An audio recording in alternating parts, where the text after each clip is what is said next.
G'day folks. Well, my producer Bob Grief, who I've given plenty of grief to over the years, told me last week to get rid of the safety vest.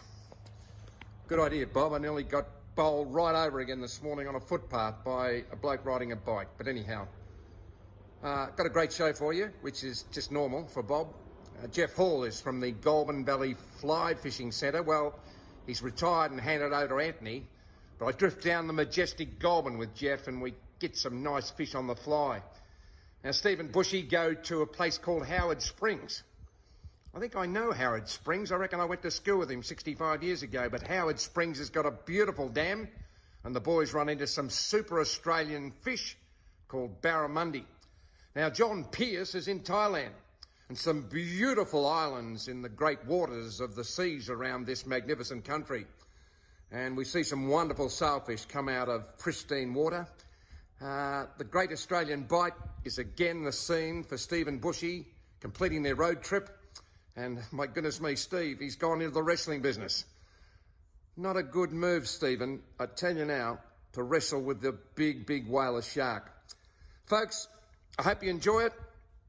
I hope you like my vest, because Bob, I got about as much chance as growing hair as I have of not wearing this vest. And good afternoon to that cyclist. Thank you very much. G'day folks, and thanks for tuning the dial. If you like fishing, you've come to the right place. Let's wet a line together.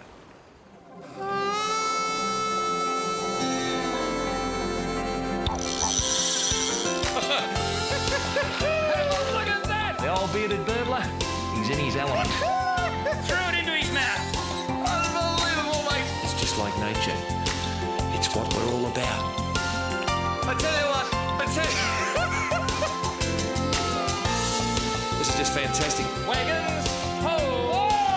Oh, thank your mother for the rabbits. Just when they think it's safe to come out, it's not an animal.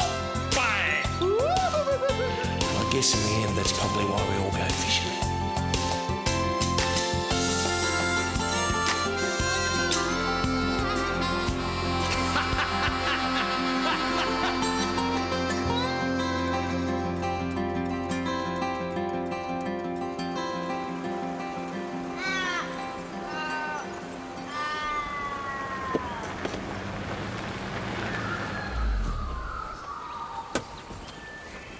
Haha, Jeffrey. How are you, Rex?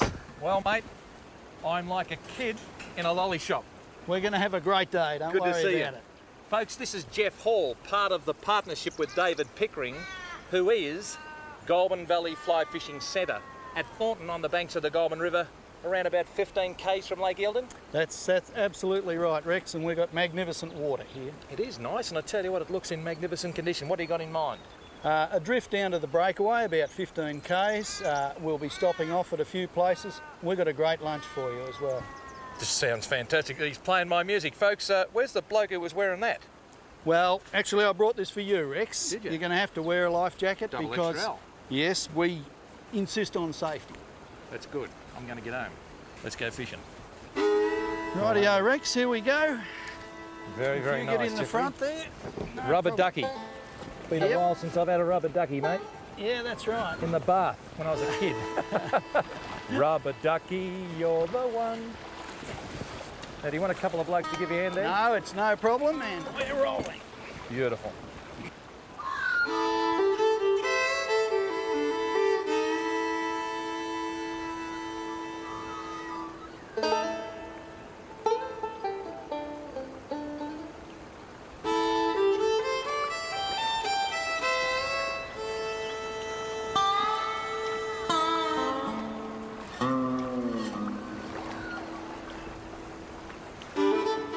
Let it drift right in. It doesn't matter if you get hooked, I'll just paddle over and get you off. Okay, and pick up. That's the one. Off the seam of the current, beautiful. Let it go. Now we're coming into fishy areas. You can see that alongside the quiet water. Yeah. I like to sit in the current reverse.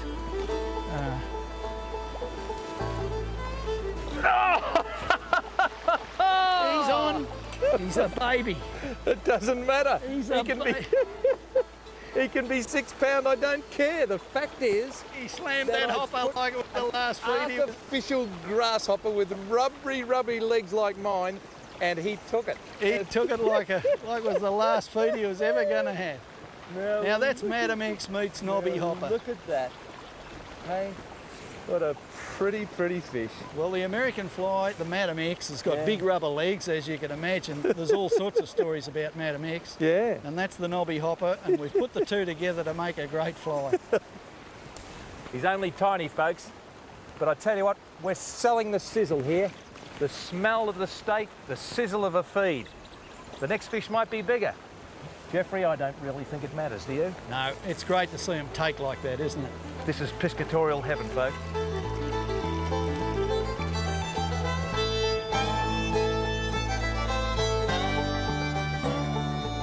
Now, as we come around here, there's another nice grasshopper bank, and then we tail out over a shallow gravel run. Right. And they're in the gravel run, but just check this bank here, plop it 3 or 4 times. Dong it down hard, that's the one. Let it sit, let it sit, let it sit. Pick it up and dong it down again. Okay, slowly search your way out onto the gravel. But fish can't wear sunglasses, so they don't like looking into the sun for long periods, so often the edge of the shadow is the place to fish.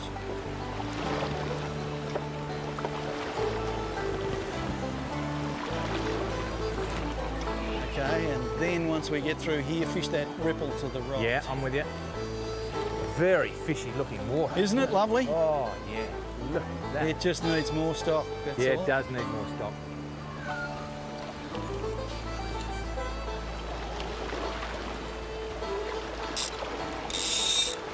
Well, we'll leave this bit, Rex. Yeah. And we'll head on down. Okay, have a look at what's ahead of us now. There we go. Now what we're going to do is cut across the fast water there. Yep. And come in on the gravel bank on the left-hand side. Over onto the edge of the shadow to the right where that fish rose, Rex. That's the one. Beautiful. Let it drift. Nice chance, righto.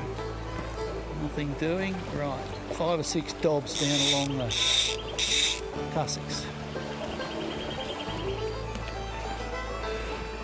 Beautiful, beautiful. Take that, you brown, spotty-nosed little slimy creature. Okay, let's head on down. I mean, we could spend hours on it, but there's a million miles to do. Straight ahead of the boat now. Nice. Okay. He's on! Whoa! He took the wolf, did he? Yeah, he did. Oh, dear me. Look at that. Well, there you go, Rex. It's just like shelling peas, isn't it? There he is. He's taken the royal wolf, the dry fly off the top. Wolf off the top. Oh, a beautiful little naturally bred brown trout. Isn't he just lovely? Just walk that down like there's no tomorrow. See if I can get that out of your throat, mate. You can just stop wriggling for me for a moment. There you go. Beautiful little brown trout. Well, there you are. An interesting river and an interesting way to do it. The method, the dry fly, is not the initial attractant to the fish. It's the nymph underneath. And we thought that's the way we'd catch our first fish. But this bloke, he saw the royal wolf. Might be a little bit of a tribute to Mike Spry. I first used a royal wolf in the swampy plains up on the border of New South Wales and Victoria. I reckon this is not a bad river for a Victorian river. Matches up pretty well, doesn't it, Rex? It's nice to be here, folks.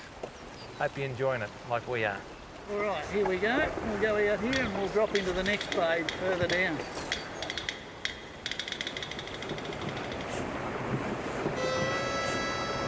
Now hook up on a fish here. This is all we need. In that little solitary green tussock here, sitting in the water, we'll duck in behind that, and there's a backwater. We'll go in there and stalk it. Yep. It's time to change, Rex. There's a nice bit of nymphing water coming up here. Righto. I'll just get you this rig going. And, So grassy bank hopper. yes, and then gravel bed with a nymph. Sounds right to me, mate. So there's your rod ready to roll. Thank you. Swap you over. That line might be knotted up on your reel there. Oh no, you're right. Yeah, I'm right. I've got one arm paper hanging here.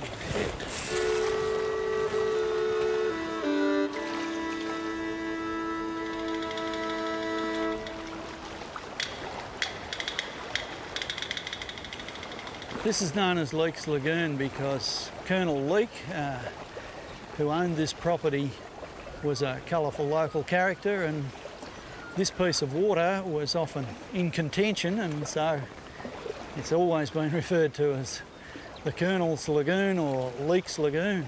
Quite unique, isn't it? A Goulburn lake, so to speak. Yes, it's a cut-off and a branch. There's a fish, Rex. Look, see him cruising? I can. He's a good one too. He's onto us, isn't he? Oh, we spooked him, but there'll be more like him out here. So here's a chance.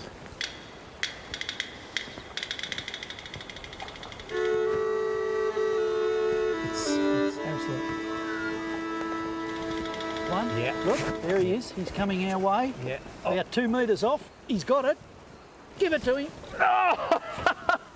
He's on. He's on. You've got him. That's it. Keep your rod high. Keep your rod high. Oh, nice fish. Yes, he's a nice fish. Look He's at a him. good one. Yeah. He's an excellent fish. Wasn't he a beauty? And Well, folks, you heard me say, oh, Geoff, there's a fish coming towards my fly. I hope he doesn't see me. And to actually share that with someone was just sensational. Sharing it with you. yes, and it was so visible. You know, it's It that was. eyeball stuff that is It so was. exciting when you see him come from a metre away towards you. Yeah, Oh, yeah, makes your hair stand up, doesn't it? What? Well, I'll speak here. Or watch the fish. He's a lovely fish, Rex. Look at the size of that. He's as wild as you come. Yeah, look at that. wild as you come. Well, I said to you, Geoff, I said, there's a fish a metre from the fly, and you said, where? And then you said, oh my gosh, or something to that effect. Yes. And he's inhaled it. What I'm glad about is that a lot of our young people out there fish dry as the same as wet.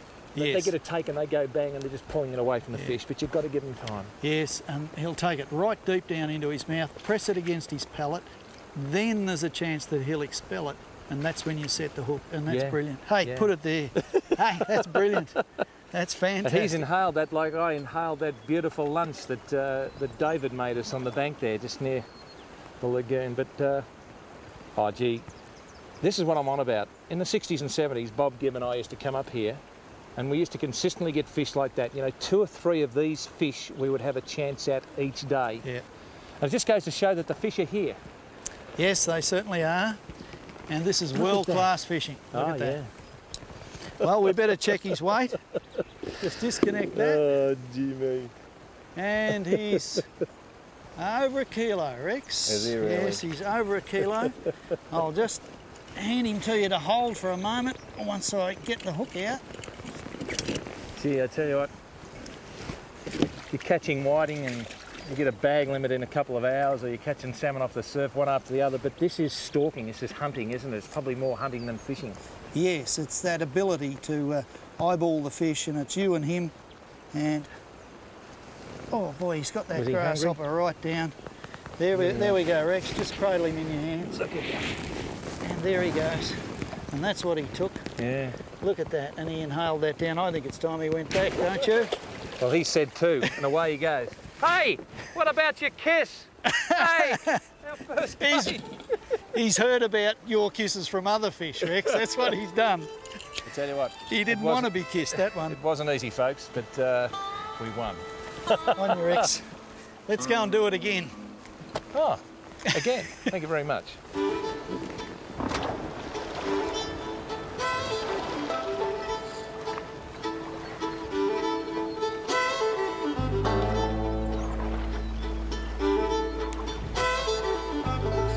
We made it. Well done, Jeffrey. Well folks, from Thornton Bridge to the Breakaway Bridge. If you're doing it on foot, you'd need a water bag, I can tell you now. And as the sun starts to set in the west over one of the great rivers of Australia, some of the locals taking advantage of daylight saving to spin up or fly up a lovely trout. It's been good of you, Geoff, and I tell you, it's been a privilege to fish one of the world's great rivers with you. It's been fantastic, Rex. Good to Glad see you you. had a good day. I did. Geoff Hall and his partner David Pickering have made a commitment to make sure that the next generation can enjoy, as I said, one of the world's great rivers. They're at the Goulburn Valley Fly Fishing Centre at Thornton. Call in for a cup of tea. And if you want a yarn or a chat, you've gone to the right place.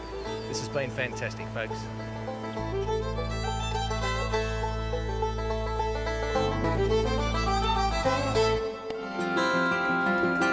G'day, folks, and thanks for tuning the dial.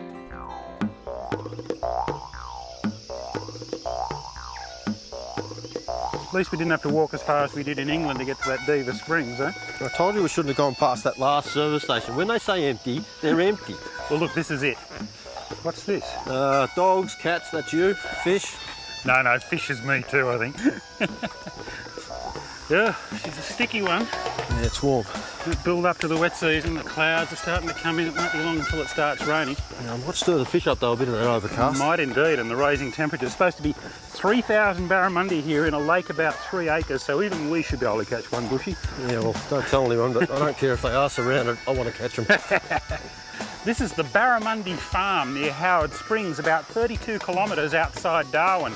And Rob Roos, the owner of the place, gave me a call and said, you've got to come out here and check out my little man-made billabong stocked with barramundi. He guaranteed us a fish, and that's something Bushy and I can't knock back. Come on, mate.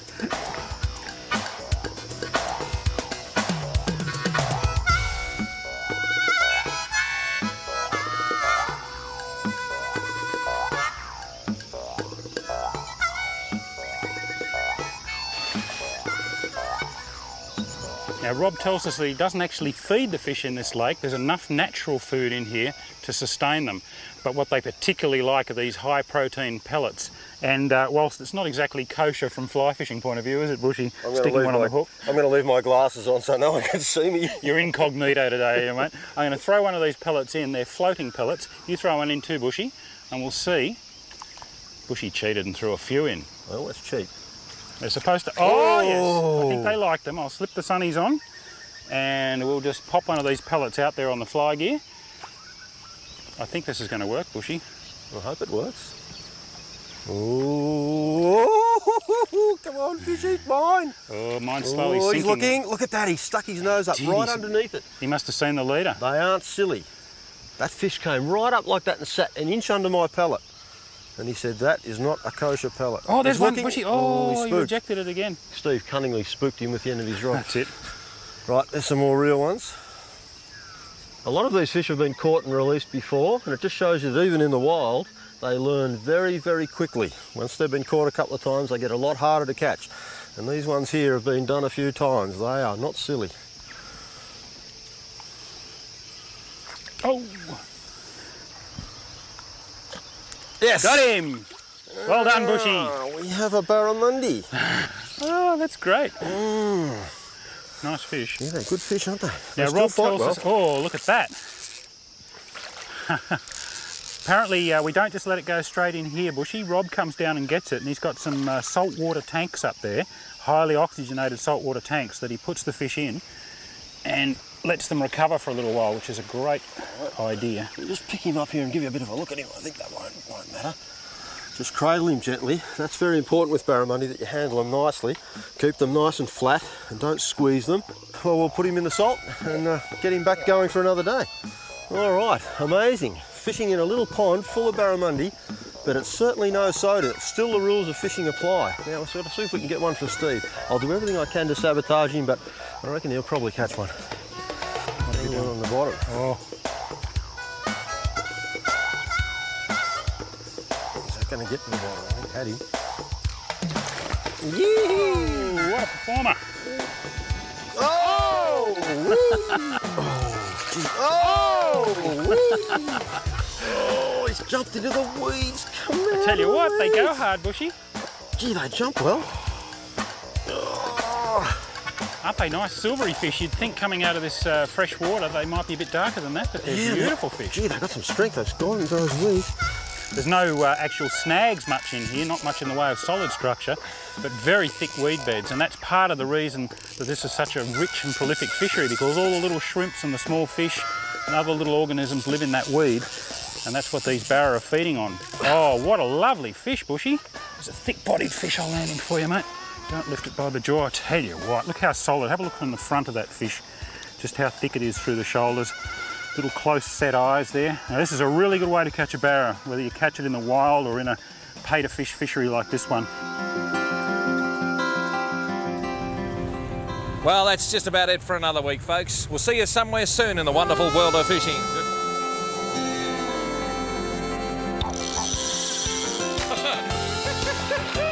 Look at that! The old bearded burbler, he's in his element. Throw it into his mouth. Unbelievable, mate. It's just like nature. It's what we're all about. I tell you what, this is just fantastic. Wagons, ho! Oh, thank your mother for the rabbits. Just when they think it's safe to come out. Unbelievable! Bang! I guess in the end, that's probably why we all go fishing.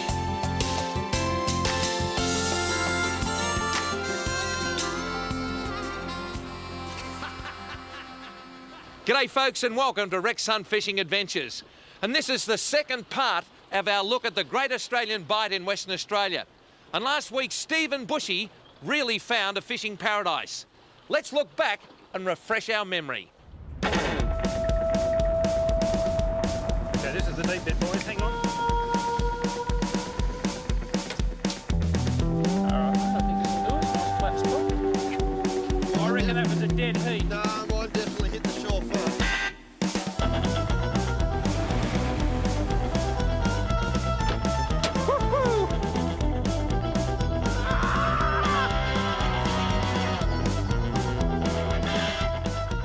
So how about that, folks? Let's now share together a unique experience.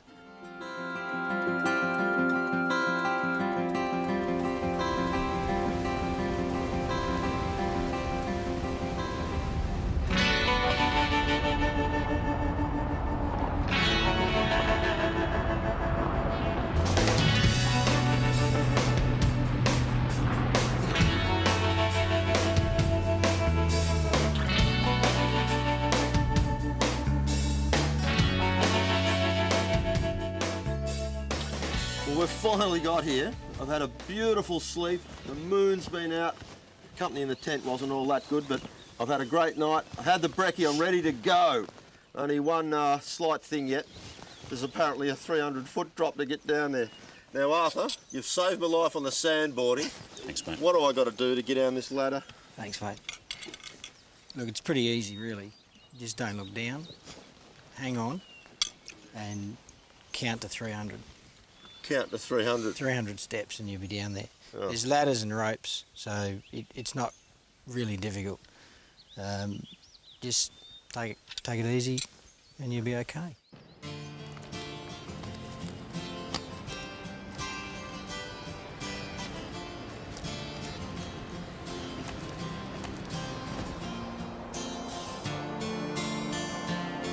Oh, you are joking. You have got to be kidding me, mate. Where do we really go? I'm not going down there.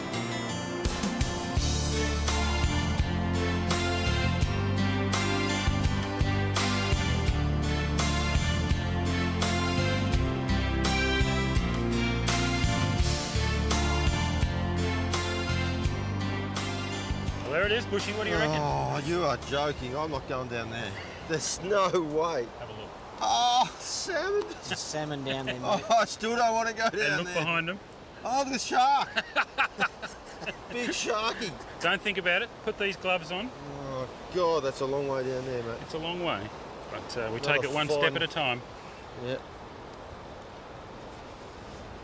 Go down backwards, put your feet one after the other, just glance over your shoulder, and once you got a spot, put your foot down on it. You'll get down to another section, new rope, a lot stronger, and there's a little traverse. You go across that traverse, don't look down, then you're on ladders, and it's the rest is really easy. Really easy. No problem at all. All right, with this really strong rope tied to this rusty peg, Arthur. Yeah, it won't break, guaranteed. I'll go first, and then you come behind. I'll take the rods so you've got your hands free, and we'll see on the bottom. Okay. Go for it, Arthur.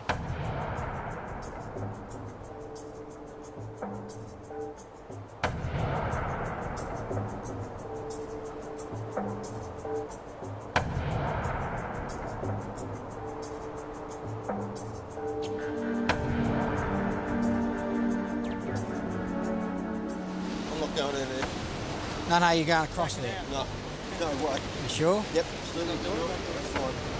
I'll start at the top. You can just say I wussed out. Down there.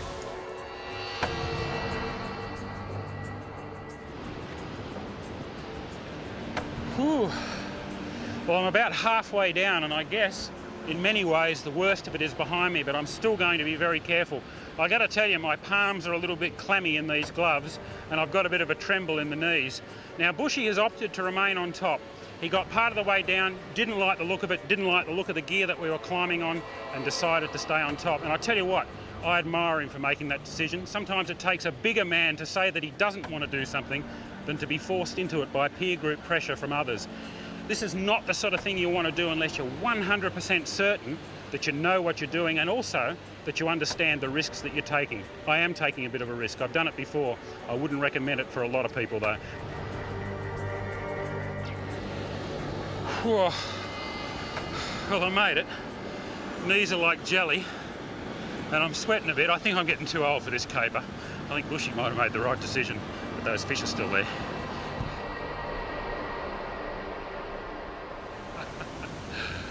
Well, I tell you what, folks, it's not too often that I can confidently predict that I'm going to hook a fish on my very first cast, but I'd take money on this one.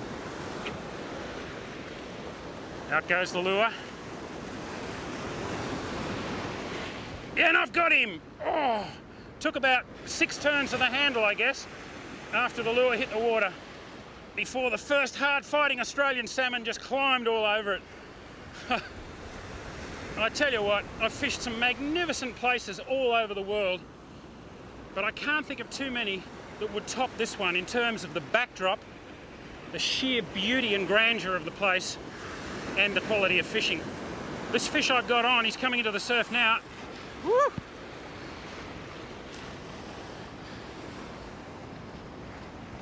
Come on, fella. I'll get him in that wave. Up the beach he comes. Just use the power of the water. Don't fight the water. If he does that, it starts to run back. Sometimes you've got to let him go. They're so lively.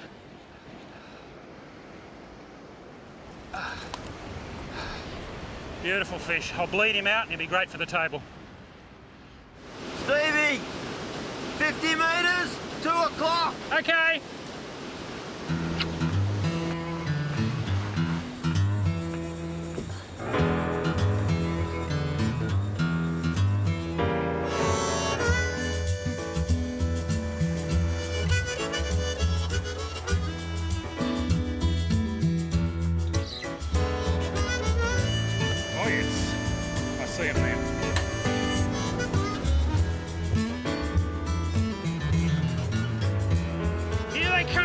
Look at him go! Look at him go! Oh, the whole sea is alive with her. I'm keeping it ahead of him and I couldn't.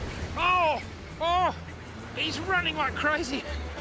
I actually tried to get the lure away from the fish and it was impossible. And there's a lesson there for people who wind too slowly with their lures. Oh, I think he spat it. I might be able to get it away from him. No, another one got it. People who wind too slowly and they think, oh, the fish won't catch it if I go really fast. I'll tell you something. There isn't a predatory fish in the sea that can't catch the fastest lure if it really wants it. Now this is an absolute last-ditch pathetic effort to catch a fish at Tillini Cove. I'm going to cast off this cliff. I don't even know whether I'll reach the water, but here goes. I can't even watch it going. This could be the longest cast I've ever done. It's still going. Got there. I can't. This is too bad. Well, I think this might fall into the category of biting off more than you can chew. There's been a shark in here terrorising this school of salmon that I'm fishing for. So I put one of the smaller salmon on and just threw him back in the surf, and within seconds the shark came in and I could see him hunting the salmon, and then bang, he hit it. And now I'm hooked up to quite a decent whaler shark, and I think it's just too much animal for this gear, but it's a lot of fun. Oh, I got him at the moment anyway. Come away from the rocks, you bugger. There he goes, out through the surf. He might have spat it. Well, folks, he jumped out of the water and threw the bait. Well, that's what he did to my bait. And you can see there by the size of each individual tooth hole and the size of the bite radius that he was a pretty decent shark. That was a lot of fun. I might have to try that again.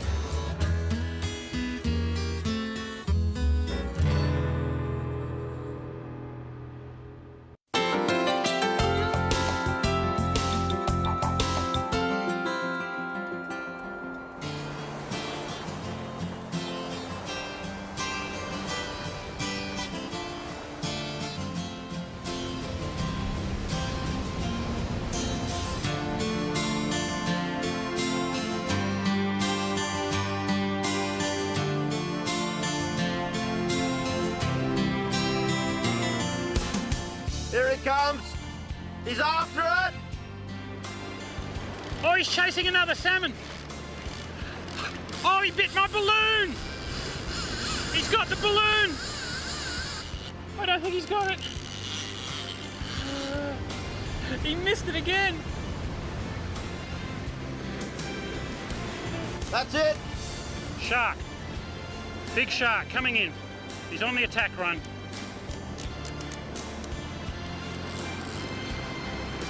Okay, he's got him. Whoa! What a take! Woo-hoo-hoo. I think I'm getting a nibble. I don't think he's got it. Leave the balloon alone.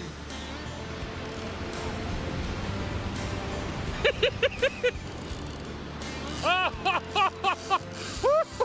think he's got him this time. You have got to be kidding. He's eating the balloon. He ate the balloon as well. I hate that. He's hooked him up. Yes, sirree. He has definitely got the bait. Just let him get it down a little bit. He's swimming around out there looking for another one now. Probably time to set the hook. Let everything come tight. And yes! Oh boy! Oh, he doesn't like that. He does not like that at all. Oh, I can feel the big head shakes. He's trying to get rid of it. He's trying to throw that bait out of his mouth. Suddenly he's realised that that salmon he ate is just not quite kosher. And he's trying to get rid of it. We're only using fairly small hooks, and I'm hitting these sharks quite early because I'm trying to get a jaw hook up so that I can release them. I don't really want to hurt them. I'm not looking for a big, deep hook up with large hooks or anything. Oh, this is good fun.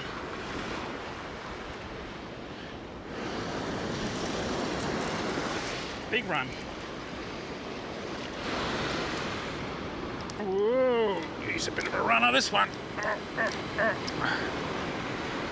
Just trying to use the waves to roll him towards me, this shark. Oh, he's got other ideas though. This shark is way out over the back of the bar into deep water now. The biggest problem I've got is if the line finds a rock or something out there, it'll just cut straight through. Oh, he's got a lot of line out now. I sound a bit short of breath, it's because I am. This has been a fairly torrid little encounter. This is not normally the sort of thing you'd try to do single-handed, but it certainly makes it a challenge. It's me against the shark. I can just get his head pointed up the beach, but he keeps wanting to point it back out, which is hardly surprising. You hold the rod. I'll go in and trace him. I don't want to break any. No, you'll be right. if you just keep it down fairly low, Yeah. you can put your thumb on it a little bit, but if it really pulls, just let it slide off. Don't put too much on it. You can wind a little bit if you get a chance, but don't pull.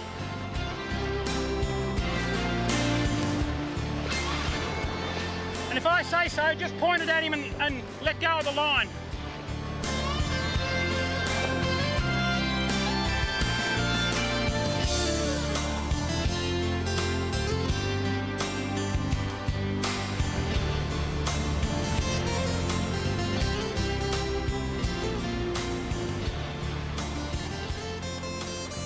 Come on.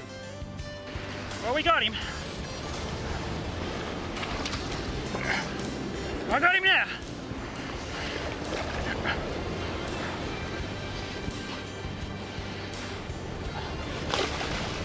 What I'm going to do now? Oh, I can actually get the hook out. It's right here. As you can see, he's a fair-sized shark. He's about as long as me. Come on, fella. Out you go. You ready? Go!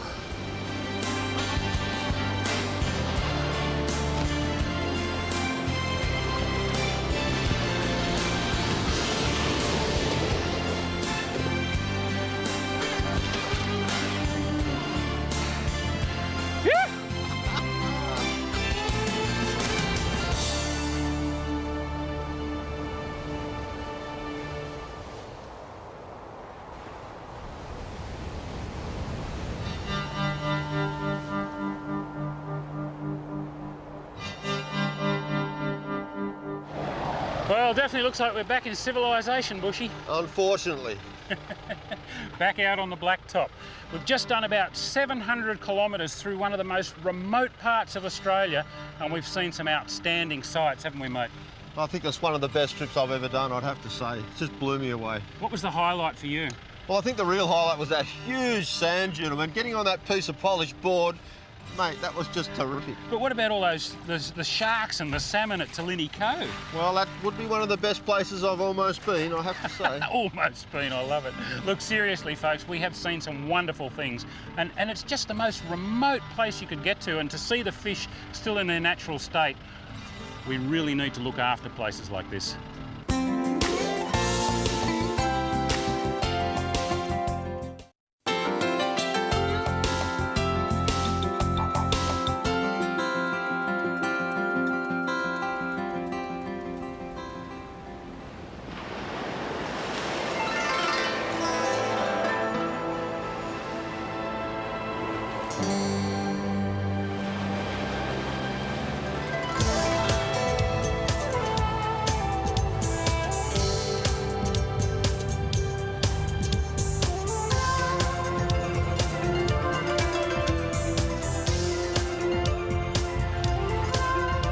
I don't know whether Steve and Bushy I'll get.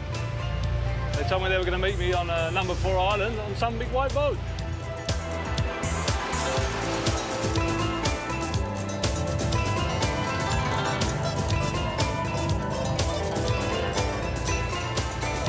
There's a white boat over there.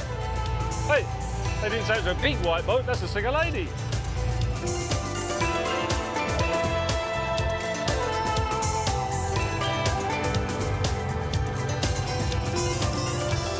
Come on, mate. We better go and do some fishing. He's here.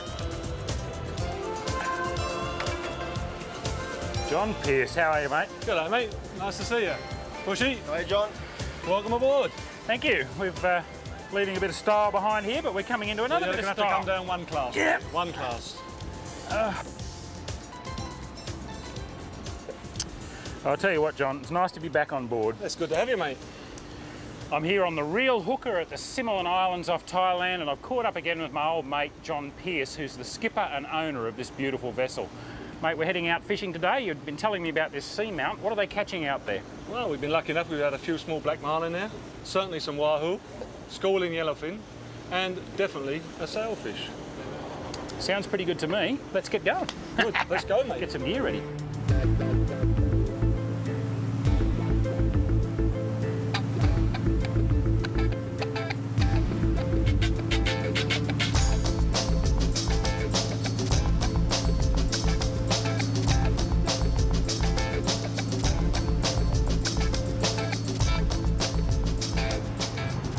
We've come about an hour out into the Andaman Sea from the Similan Islands to a seamount, and as the name implies, that's a submerged mountaintop. Comes up out of very deep water to a relatively shallow peak, and it's a prime bit of fish real estate, a fantastic structural element that attracts all sorts of fish. As you can see, we're not alone. That's a local tuna boat that would have shot its Pearce seine nets last night around a school of yellowfin tuna, and that's what we're here chasing today, yellowfin tuna and wahoo. But Bushy, we've got the bases pretty well covered, haven't we? Yeah, we've got some large marlin lures on the outriggers, maybe a tuna will eat those as well. And on the inside rods, we've got bibless minnows and deep running lures. So whatever comes along, it could be chaos.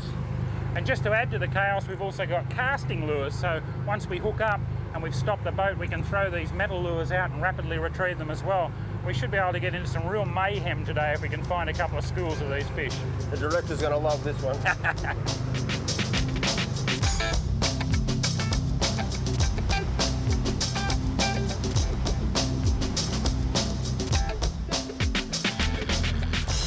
Well, this is only a little fish, little tuna of some sort, I'd say. It's hit quite a large lure. Yeah, it's a little skipjack.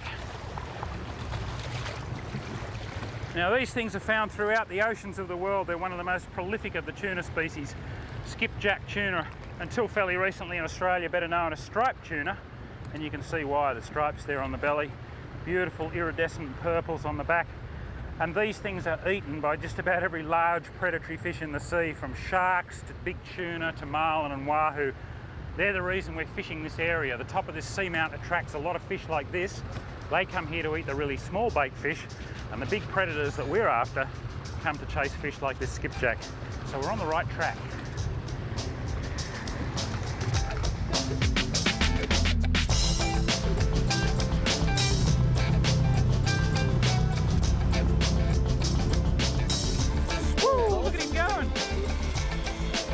A little tacker, but gee, they're still a great colour.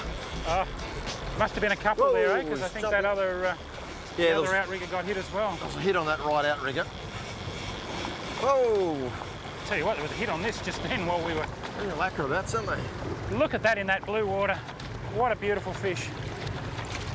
Oh, they are just like a neon light, and they can change their colours so quickly. These dolphin fish are one of the fastest growing fish in the sea. This little fish is probably only, definitely less than a year old, and they can grow to 15, 20 kilos in just a couple of years.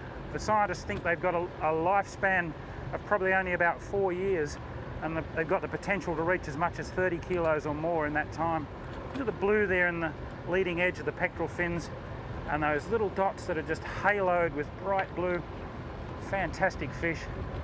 Too pretty to kill, actually. I think we'll pop this one back in the water, much as the crew would like to keep him and eat him. He's off like a shot. Now, usually where there's one of those, there's more.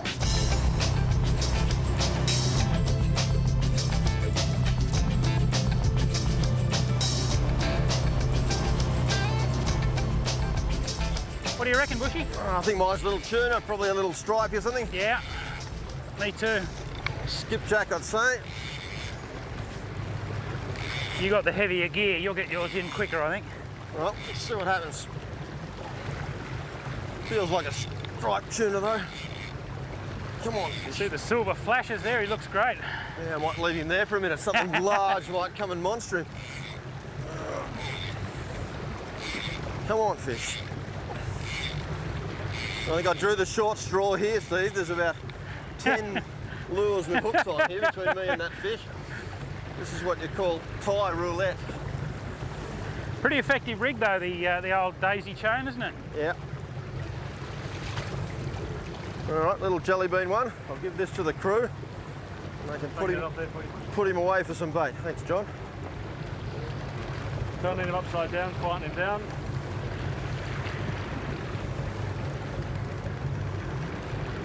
Okay. Just show you this daisy chain rig. I've made a bit of a mess of it here, but the way this works is that many of these tuna are following along and they're used to attacking bait fish in a school. So what this does, there's a whole lot of little squids here tied onto our trace, all with hooks, and they look more natural. They look like a whole school of little fish, and that's much more likely to make the tuna come up and attack them. And if you're after bait, half a dozen tuna at a time is much better than one. So it's a good little trick, the daisy chain. Just be really careful when you're pulling them in because you can hook yourself. That's the only detriment with that rig. Well, here's mine, Bushy. Right. And I'm using an interesting rig here too. It's working on the same kind of principle of trying to create the impression that there's a lot of things happening there. This is called a bird teaser. As you can see, it's got little wings, looks a bit like a bird, and it flutters along on the surface, makes a real commotion and imitates other fish feeding or whatever. Just creates a lot of excitement. And about 2 metres behind it, 2.5 metres behind it, is one of these jet head lures with a chrome metal head and a skirt and a single hook. And as you can see, the little skipjack tuna has nailed that. He's probably been initially attracted by the skittering of that bird teaser, and then he spotted the little pink squid racing along behind it, and without any hesitation at all, he's hit it. Things are definitely starting to happen out here. I like to see bait like this in the area. I reckon we're in with a good showing here, Bushy. Yep, any luck, the next one will be a big one.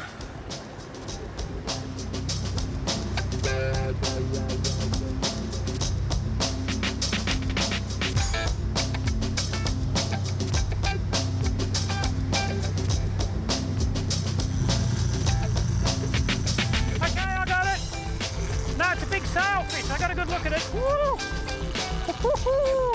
Oh, look at him go! Okay, go back slowly. That's it. That's more like it, Steve. Oh boy. It's all happening here, folks. Pretty sure this is a big sailfish. It could be a marlin, but I got a pretty good look at it when it hit the lure and came out of the water. And I think it's a rather large sailfish. You can hear it taking line. We're clearing all the other lines. Once we get everything clear, I can get to work on this fish.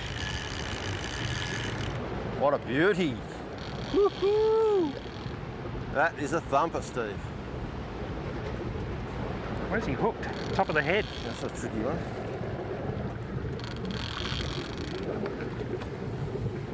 Oh no, just caught up, he's lassoed in the trace. It's a very big sailfish. That is a big sail. Oh, yeah, no, he's no, right through the mouth on one side. He's lassoed himself, which is, he may not be all that well hooked, Bushy. He's hooked through the mouth, okay? Yeah. One hook's all right. Bushy, get his tail this way. If I can.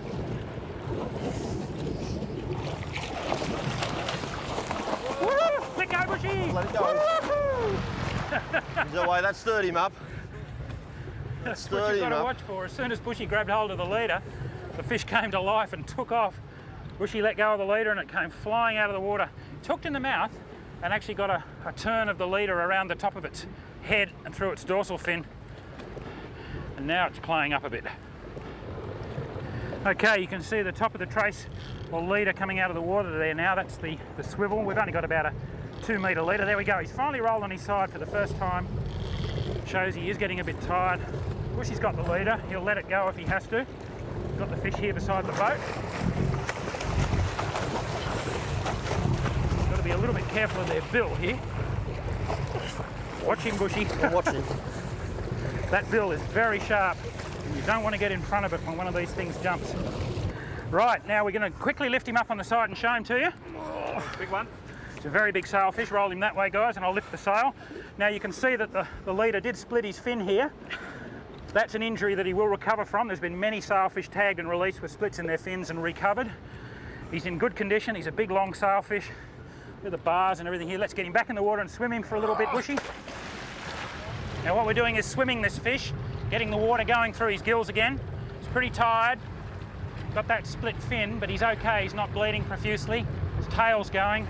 As soon as John thinks that he's okay, he's just going to let him go and he'll take off. It's amazing how many fish have been tagged in this condition and recovered a year, 2 years, 3 years later. They've got remarkable powers of recuperation. I think he's ready. Okay, mate, send him on his way. Bye. See you. And down he dives. We're there. Well, that's what it's all about, an Andaman sea sailfish. And what beautiful conditions to catch one in. Worked up a little bit of a sweat, but I tell you what, I'm pretty happy.